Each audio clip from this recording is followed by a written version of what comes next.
Man, why are you guys always out? Come on. We are forever putting these goats back in. This is not gonna work out. That puts even more of a need to just get that electric netting going.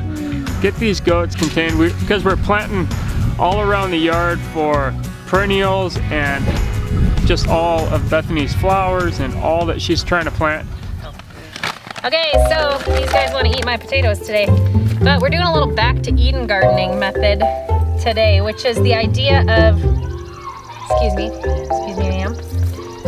They are just like destroying. Now the door doesn't shut and they're always up on that porch sunning themselves. And let's get that electric netting up.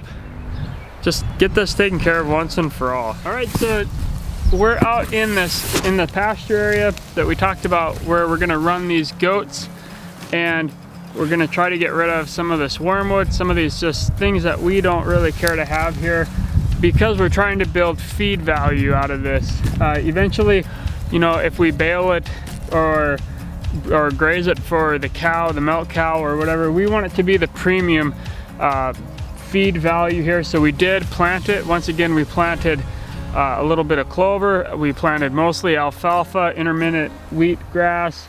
We planted some peas in there, hoping to get that feed value out of there. And what happened is we've got so much more weed and just growth that we don't want, which is okay for those goats. They will love that. So what we're gonna use today is we have PowerFields, the sheep net. It's in orange, it's easy to see. This is, we've got 4 of these, brand new. They got a 5-year warranty, guys. This stuff is all made in the US. You know, nice thing is you can go to your local Runnings, your Tractor Supply, any kind of farm and fleet store and buy this stuff. And it's easy to repair, it's easy to put up, it's well worth your time getting this stuff. This is not our first time using electric netting. We've used it quite a bit. Directions here, installation guide on how to do all that. So make sure to follow that for sure. Okay, so in order to make sure that I get that perfect pen like I want, I'm gonna use a walk behind push mower and make a perimeter line so that I don't have to deal with any tall grass or any of that winter die off that happened that's just laying over all over. I'm just gonna make a perfect line. And also, these goats haven't had a lot of experience. They have had some experience with electric netting, but not a lot. So maybe just that perimeter, being able to see that difference might help that as well, just for training purposes. I don't have that tall of grass here, but I'm just trying to make sure that I have a perfect area to start out with this year, because all winter, you know, they've been in the barnyard. When we had sheep, we used this year-round. I mean, in the snow and everything. So they give you some, these are the repair kits here, and then these are for your tie downs, to tie down your corners and keep everything nice and tight. This is where 2 fences meet here. So I have the hot wires connected with their little clips. That's how they come.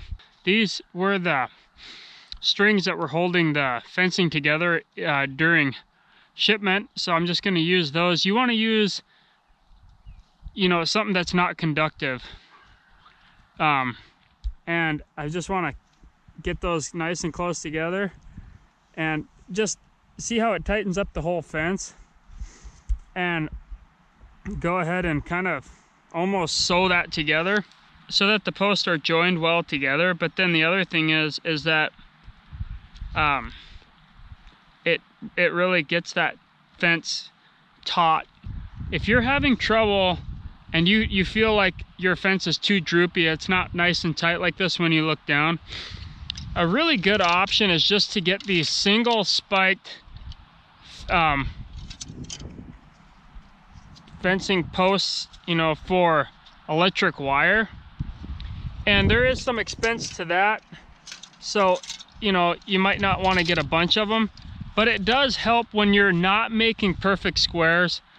I've got kind of an oval going, and if you don't have, you know, perfect corners where you can tie those back, it might be a good option just to put these where you feel like it's drooping a little bit. It looks really nice.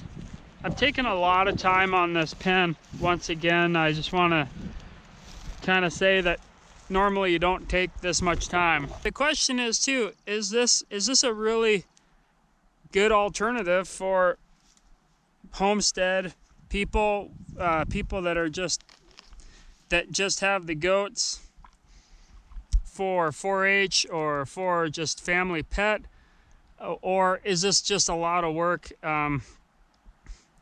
and not really worth your time? And I think that for us, it's really the only good alternative to having loads and loads of permanent paddocks that that are just permanent. You open the gate and then let them into the next one. The other, I guess it would be an option, not a very good one, but the other thing you could do is use Porta panel pens. That's a struggle. That is not a fun option, and I hate that. The Porta panels are heavy, and you're either using a tractor or I don't know, it's just a lot of work. I don't like that. Of course, the other good option is just electric poly wire. That's a great option, but you're dealing with multiple strands of wire, and you're redoing that every time, and there's quite a bit of cost to getting all the rolls and all the stuff to set that up too. So I think really